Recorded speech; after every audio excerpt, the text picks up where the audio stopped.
السلام علیکم. پٹھوں کے کھچاؤ اور درد کو بھگانے کے لیے فزیوتھیراپی کا نام تو سب نے سنا ہوگا، لیکن بہت کم لوگ یہ جانتے ہیں کہ یہ ایک مکمل طریقہ علاج ہے. آج اس ٹاپک پہ گہرائی سے بات کرنے کے لیے ہمارے ساتھ موجود ہیں ڈاکٹر روشن فرمان، جو کہ ایک نیورو ریہیب کنسلٹنٹ بھی ہیں. خوش آمدید. سب سے پہلے میرا آپ سے یہ سوال ہے کہ آپ نے فزیوتھیراپی کی فیلڈ کو اپنانے کا فیصلہ کیوں کیا؟ اچھا، السلام علیکم مومنا. میں اس کا سٹارٹ جو ہے نا میں اپنی ایک انسپائریشن سٹوری سے کروں گی. بیک ان 2015 میں اپنی امی کے ساتھ ایک ہاسپٹل میں تھی اور آلموسٹ میں نے 15 ڈیز اس ہاسپٹل میں گزارے تھے. اچھا، جب میں وہاں پہ پیشنٹس کو دیکھتی تھی تو ایک تو ان کا کوئی نہ کوئی جینوئن پرابلم تو تھا ہی تھا. کسی کو سروائکل کا پین تھا یا بونز کا، نیورو کا، لیکن اس کے ساتھ ساتھ پیشنٹ جو تھے وہ درد میں بہت ہوتے تھے. تو وہاں پہ میں جب دیکھتی تھی اور مجھے یہ لگتا تھا کہ اللہ نہ کرے کل کو اس جگہ پہ اگر میری کوئی فیملی ممبر ہو تو مجھ پہ کیسے گزرے گی. تو بس وہاں سے میں نے ایک سٹارٹ لیا اور ایک مائنڈ سیٹ بنایا تھا کہ میں نے کسی ایسی فیلڈ میں ضرور جانا ہے کہ جہاں پہ میں ایٹ لیسٹ لوگوں کے پین کو تو منیمائز کر سکوں. تو میں نے وہاں سے سٹارٹ لے لیا تھا DPT کا.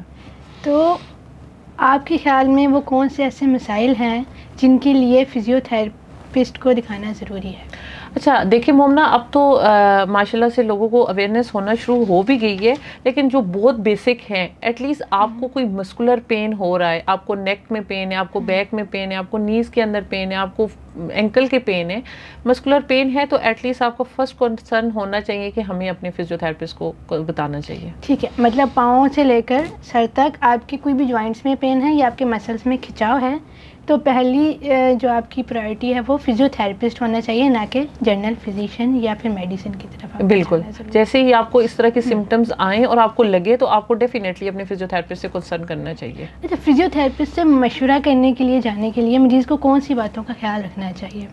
اچھا دیکھیں، جب بھی ایک پیشنٹ نے فزیو کے پاس آنا ہے تو ایٹ لیسٹ اس کے پاس آلریڈی کوئی پاسٹ میڈیکل ہسٹری ہے، کوئی رپورٹس بنی ہوئی ہیں، اس کے جو اسپیشل ٹیسٹ ہوئے ہیں یا اس کے جو ریڈیالوجی کے گرافس ہیں، لائک اس کے لیبس کے ٹیسٹ ہو کے X ray, MRI، CT scan, وہ اس کو اپنے ساتھ رکھنے چاہیے تاکہ وہ ہماری کنسلٹیشن کرنے میں ایزی ہو، ہمیں پتہ ہو کہ پیشنٹ کے بیک پہ کیا چل رہا ہے. اچھا، ابھی ہم نے یہ کہا کہ ہمیں پہلی پرائرٹی فزیوتھیراپسٹ کو دینی چاہیے، تو کیا فزیوتھیراپسٹ بھی ریکمینڈ کر سکتے ہیں ان ٹیسٹ کو یا پھر پہلے انہیں ڈائریکٹ فزیشین کے لیے پاس ہی جانا پڑے گا؟ اچھا مومنا، کچھ کنڈیشنز ایسی ہوتی ہیں یا کچھ ٹیسٹ ایسے ہوتے ہیں جو ہم فرسٹ لائن پہ ریکمینڈ کر سکتے ہیں. فار ایگزامپل اب کوئی کیس میرے پاس آ جاتا ہے اور انہوں نے فرسٹ لائن پہ مجھے ہی رکھا ہے، فزیوتھیراپسٹ کو رکھا ہے، ریسٹ پین کے ساتھ آ گئے ہیں یا پھر وہ کوئی شولڈر کے پین کے ساتھ آتے ہیں اور مجھے لگ رہا ہے کہ مجھے فردر اس میں کلیئرٹی چاہیے، تو میں ان کو بیسک ایکس رے ریکمینڈ کر سکتی ہوں. یا کوئی بون کے پین کے ساتھ آتا ہے تو میں ان کو کیلشیم کا یا وٹامن D ٹیسٹ ریکمینڈ کر سکتی ہوں. یہ ٹیسٹ ہمیں لیگلی HCC کے یا AHPC سے الاؤ ہے. اچھا، کچھ یہ بھی کنسیپشنز ہوتی ہیں کہ فزیوتھیراپسٹ کو پراپر ڈاکٹر نہیں سمجھا جاتا اور یہ بھی کہا جاتا ہے کہ یہ مشورہ نہیں دے سکتے یا یہ ڈائگنوس نہیں کر سکتے پراپر. تو ابھی آپ نے کہا کہ یہ ہمیں الاؤڈ ہوتے ہیں، تو اس موضوع پر آپ تھوڑی سی اور روشنی ڈالیں. اچھا دیکھیں مومنا، اس پہ کافی ساری ڈسکشن چلی تھی 2015 سے لے کے ابھی ماشاءاللہ 2026 آ گیا، تو کافی ساری ڈبیٹس آئی تھیں، کافی ڈاکومنٹیشنز آئی تھیں.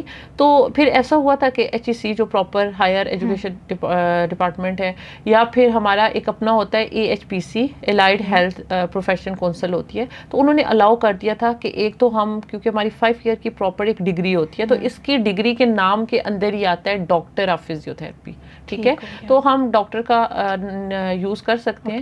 اور کچھ basic, not all like medical specialist کی طرح اب بہت زیادہ ورس فارم میں میڈیکیشنز یا ٹیسٹ یا ریڈیوگرافس نہیں ریکمینڈ کرتے. ایٹ لیسٹ کچھ بیسک، جس طرح میڈیکیشن میں آپ کو بتاتی چلوں تو پین کلر، مسل ریلیکسنٹ، ملٹی وائٹامنس، یہ ہم ریکمینڈ کر سکتے ہیں.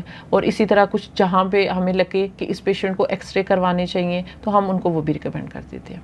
ٹھیک ہے. اچھا، اس کے علاوہ ہم دیکھتے ہیں کہ کچھ کلینک اس طرح کے اوپن ہوتے ہیں جہاں پہ شارٹ کورسز کر کے ڈاکٹرز اور فزیوتھیراپسٹ آئے ہوتے ہیں، تو وہ ریکمینڈ تو کر رہے ہوتے ہیں چیزوں کو اور فزیوتھیراپی کی جو بھی ایکسرسائزز ہیں وہ بھی کر رہے ہوتے ہیں، تو اس میں اور ایک پراپر ڈاکٹر میں کیا فرق ہوتا ہے؟ اچھا کیا کون سی ایسی چیزیں جو عوام کو سمجھنی چاہیے؟ دیکھیں مومنا، سب سے پہلے اب تو ماشاءاللہ سوشل میڈیا کا دور ہے، ہر بندہ ہی اسکرین کا یوز کر رہا ہے اور ہر بندہ اویئر ہے اس اپنی ڈیزیز کو لے کے. تو بینگ پرسن اگر آپ ہیں تو آپ بھی ایٹ لیسٹ جب بھی کوئی پرابلم ہوگا تو آپ جب ڈاکٹر کے پاس جاؤ گے تو آپ بھی یہ سوچو گی کہ میں کسی ایسے اسپیشلسٹ کے پاس جاؤں. دیکھیں نالج اور اسکل کا ہونا دو الگ الگ چیزیں ہیں، ٹھیک ہے. اسکل تو آپ ایزیلی کسی بھی 2 ایئر کا 5 ایئر کا یا 1 ایئر کا کوئی ڈپلوما کر کے کوئی سرٹیفکیشن ایون 1 منتھ میں بھی سیکھ لیتے ہو. لیکن جب آپ ایک ڈگری لیتے ہو تو آپ اپنی ٹائم کے کوئی لائف کے پورے 5 to 6 ایئر اس میں لگا دیتے ہو. تو ایٹ لیسٹ میرا ایک اویئرنیس میسج سمجھ لیں یا باقی دیکھنے سننے والوں کے لیے ایک میسج ہے، تو کائنڈلی آپ لوگ جب بھی اپنے ڈیزیز سے ریلیٹڈ کسی بھی ڈاکٹر کو دکھاتے ہو، not only physio therapist, whatever any specialist of other field, تو آپ لوگوں کو لازمی کنسرن ہونا چاہیے کہ آیا اس بندے کی نالج، اس کی ڈگری اور اس کا ایکسپیرینس کتنے اپنی فیلڈ کو لے کے. اچھا، اس کے علاوہ ایک اور کوشچن ہے کہ کتنی تقریباً فیس رینج کیا ہوتی ہے ایک ڈاکٹر کی اور ایک شارٹ کورس کر کے جو اسپیشلسٹ تو ہم کو نہیں کہتے، ایک جو شارٹ کورس ہولڈر ہوتے ہیں ان کی فیس میں کتنا ڈفرینس ہوتا ہے؟ جو کورس کمپلیٹ کرنے کی فی پوچھ رہی ہیں یا چیک اپ ڈاکٹر کے لیے؟ اچھا دیکھیں، ہماری جو چیک اپ فی ہوتی ہے وہ 1500 ہماری سیشن فی ہوتی ہے. اور اس میں بھی دیکھیں ایک سمپل ڈی پی ٹی ہے، 5 ایئر کی ڈگری لے کے آیا تو وہ 1500 میں اپنا ایک سیشن لے لے گا پیشنٹ کا.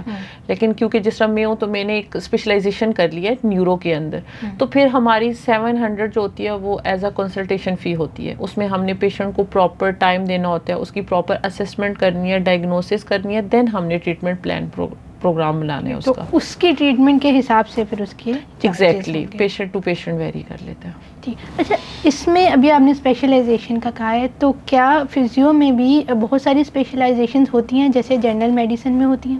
ایگزیکٹلی میم، سب سے پلس پوائنٹ میں اگر اپنی فزیو تھراپی کا آپ کو بتاؤں نا، تو آپ نے جب ایک ڈی پی ٹی کر لی اس کے بعد آپ نے ڈفرینٹ ٹائپس کی فیلڈ میں اسپیشلائزیشن کرتے ہو. لائک آپ نیورو میں کرتے ہو، آپ آرتھوپیڈک میں کرتے ہو، آپ کارڈیو پلمونری فزیو تھراپسٹ بنتے ہو، آپ جیریاٹک فزیو تھراپسٹ بنتے ہو، آپ وومن ہیلتھ میں کرتے ہو، آپ پیڈز میں کرتے ہو.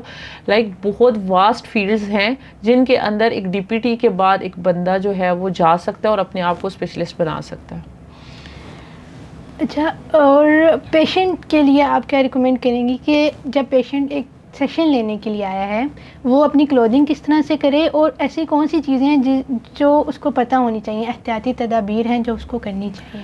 اچھا دیکھیں مومنا، اگر ایک پیشنٹ آ رہا ہے فزیو تھراپی کے لیے، فرسٹ آف آل تو اس کی کمفرٹیبل اور لوز کلوتھنگ ہونی چاہیے. کیونکہ ہم جب پرفارم کرتے ہیں ٹیسٹ ہمارے ہوتے ہیں مینول، ہم نے مینول ٹیسٹ پرفارم کرنے ہیں، ہم نے ان کو ایکسرسائزز ریکمینڈ کرنی ہے، اس کے لیے ہم نے ان کی رینجز کروانی ہے، تو اس کے لیے ہمیں اس کے کمفرٹیبل کلوتھز چاہیے ہوتے ہیں. سیکنڈلی جو اس کا کنوینس ہے یا جو ٹرانسپورٹ پہ آ رہا ہے تو وہ کوشش کریں گے وہ ایزی اور ریلیکس ہو. اب ایک پیشنٹ ہے وہ آلریڈی اسٹیٹک پین کے ساتھ آ رہا ہے، ٹھیک ہے، اور اس کے اوپر وہ بیٹھ کے بائک پہ آ رہا ہے تو وہ پین تو اس کو اور زیادہ ایگریویٹ کر دے گا. پلس تھرڈ چیز جو ہو کہ ایک پیشنٹ ہے اور اس کو یہ لگ رہا ہے کہ میرے سمٹم ورسن ہے، میرا پین بہت زیادہ ہے، تو ایٹ لیسٹ اس کے ساتھ اٹینڈنٹ کا ہونا بہت زیادہ ضروری ہے. آپ نے مختلف جگہوں پہ کلینک بھی کیا ہے اور کیمپس بھی کیا، فری کیمپس بھی کیا، تو آپ کے لیے کون سی ایسی چیز تھی جو زیادہ پریشانی کا باعث تھی، یا پیشنٹ کی طرف سے جو آپ ایکسپلین کرنا چاہتے ہیں کہ پیشنٹ کو ان چیزوں کا پتہ ہونا چاہیے؟ اچھا دیکھیں، میں نے کافی سارے ڈفرینٹ سٹیز کہہ لیں پاکستان کے، آلموسٹ ہر سٹی کے اندر ہی میرے فری میڈیکل کیمپس ہوئے ہیں، ورک شاپس ہوئی تھی. تو جو مجھے چیزیں دیکھنے کو ملی کہ کچھ ایسے جو بیکورڈ ایریاز ہوتے ہیں جہاں پہ لیک آف اویئرنیس ہوتی ہے، لیک آف ایجوکیشن ہوتی ہے، تو ان لوگوں کو یہ آئیڈیا نہیں ہوتا کہ اگر کوئی فار ایگزامپل فروزن شولڈر ہے تو وہ 1 سیشن میں کبھی بھی ٹھیک نہیں ہوتا، اس کے لیے آپ کو ایٹ لیسٹ 5 to 6 سیشنز کروانے پڑتے ہیں. لیکن پیشنٹ کا مائنڈ سیٹ یہ ہوتا ہے کہ میں نے ایک سیشن تو کروایا، مجھے تو کوئی فرق ہی نہیں آیا، تو اس کا مطلب ہے کہ فزیو کا کوئی فائدہ نہیں ہے. تو اس طرح کی جو موٹیویشنل آپ کے میری سارے فزیوز سے یہ ریکویسٹ ہے کہ ایٹ لیسٹ آپ لوگ اپنے سوشل میڈیا پہ ایکٹیو رہیں، آپ لوگ اس طرح کے ایجوکیشنل سیشنز اور اویئرنیس سیشنز ضرور بتائیں کہ جس میں آپ ایک ایک ڈیزیز کو ٹچ کریں اور ان کو بتائیں کہ اس کے لیے منیمم ٹائم کتنا ہو سکتا ہے. اب شیٹک پین ہے تو اس کے لیے ایٹ لیسٹ آپ کو 6 to 7 سیشنز کرنے پڑیں گے فزیو کے ریگولر، آپ کو ریزلٹس مل جائیں گے. فروزن شولڈر ہے، آپ 3 to 4 سیشنز کریں، آپ کو ریزلٹ مل جائیں گے. ڈاکٹر کے لیے کتنا امپورٹنٹ ہے کہ وہ اپنے پیشنٹ کو پہلے ایجوکیٹ کرے اور پھر ریکمنڈیشن دے؟ دیکھیں میم یہ بہت زیادہ امپورٹنٹ چیز ہے, ٹھیک ہے. ابھی جس طرح سے میری ریسنٹ ریسرچ آنے والی ہے انشاءاللہ, وہ ڈائبیٹک نیوروپیتھی پہ ہے, ہم انشاءاللہ نیکسٹ سیشن میں اس پہ بات کریں گے. تو اس میں اب دیکھیں پیشنٹ کو سب سے پہلے یہ ڈرایا جاتا ہے کہ آپ کو شوگر ہے اور آپ کے تو جو درد ہے ہاتھوں پاؤں میں یہ تو بہت زیادہ جب ورس ہوگا تو آپ کی تو ایمپوٹیشن جو ہوتی ہے, آپ کا ہاتھ کٹ جائے گا, انگلی کٹ جائے گی. ایسا ہے بھی بہت زیادہ, بہت کامن ہے کیونکہ ڈاکٹرز ایجوکیٹ نہیں کر رہے پیشنٹس کو, ٹھیک ہے, ان کو بتا نہیں رہے کہ یہ چیز آپ کی ختم بھی ہو سکتی ہے. کس طرح سے آپ ایکٹیویٹیز کریں, آپ اپنی میڈیکیشن پراپر لیں, اپنی پریکاشنز کو مینٹین کریں. تو وہ چیز یہ ہے کہ ہمیں اپنے پیشنٹ کے ان کے اوپر ایجوکیشن کا یا ان کو لیکچر دینے کی بہت زیادہ ضرورت ہے. تو ان کو ایجوکیٹ کرنا, ان کو اویئرنیس سیشنز دینے, یہ چیزوں کے اوپر ہمیں کام کرنے کی بہت زیادہ ضرورت ہے. کچھ مسکنسیپشنز بھی پائی جاتی ہیں جیسے کہ فزیو تھراپی یا تو بوڑھے لوگوں کے لیے یا ایتھلیٹس کے لیے, یا پھر کوئی سیویئر انجری کے کیس میں ہی ہم فزیو تھراپسٹ کے پاس جا سکتے ہیں. اچھا نہیں, ایسا بالکل بھی نہیں ہے. نو ڈاؤٹ کہ میں نے لاسٹ ٹائم پیچھے بات کی جیریاٹک فزیو تھراپی, اس میں پراپر ہم جو اولڈر ایج لوگ ہوتے ہیں انہیں کو ہی ٹارگٹ کرتے ہیں. لیکن فزیو تھراپی آپ کسی بھی ایج گروپ کو کر سکتے ہیں. آج کل آپ نے دیکھا ہوگا کہ ہماری سوسائٹی میں سی پی چائلڈ, جن کو ہم معذور بچے کہتے ہیں, آرٹسٹک بچے جو ہوتے ہیں, یا ڈفرینٹ ٹائپ کے جو بچے پیدائش کے بعد ان کے ساتھ کوئی نہ کوئی مسئلہ چل جاتا ہے, تو ایسے پیشنٹس کو جو ہے وہ ہم فزیو سٹارٹ سے لے لیتے ہیں, ٹھیک ہے. تو فزیو کوئی بھی ایج لمٹ نہیں ہے, آپ کسی بھی ایج کے پیشنٹ کو کروا سکتے ہیں اور اس کے ریزلٹس بھی ملتے ہیں. تو یہ معذور بچے جو ہوتے ہیں ان پر فزیو واقعی افیکٹو ہوتی ہے؟ میم ایک چیز ہے سی پی, جو سیریبرل پالسی کے بچے ہوتے ہیں, جو بچے پیدا ہوتے ہیں تو ان کا کہتے ہیں کہ آپ نے لے مین لینگویج میں سنا ہوگا کہ ان کے دماغ کا مسئلہ تھا یا دماغ چھوٹا تھا, اس طرح کے ورڈز آپ سنتے ہو. تو اس طرح کے بچوں کو, کیونکہ ان کی اگر آپ دیکھو پوزیشننگ دیکھو تو وہ باڈی ان کی بالکل کانٹریکٹڈ ہوتی ہے, ان کے آرم ان کے لیگ بالکل موو نہیں کر سکتے.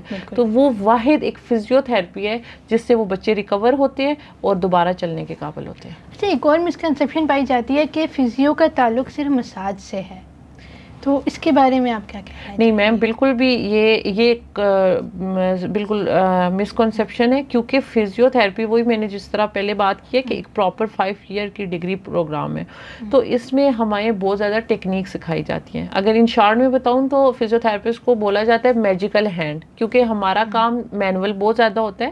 تو ہماری بہت ساری ٹائم کے ساتھ ساتھ ایڈوانس ٹیکنیکس آ رہی ہیں. ہماری ٹیکنیکس ہوتی ہیں پی این ایف ٹیکنیک, بہت کامن ہے, وہ بات ہوگی, روٹس ہوگی.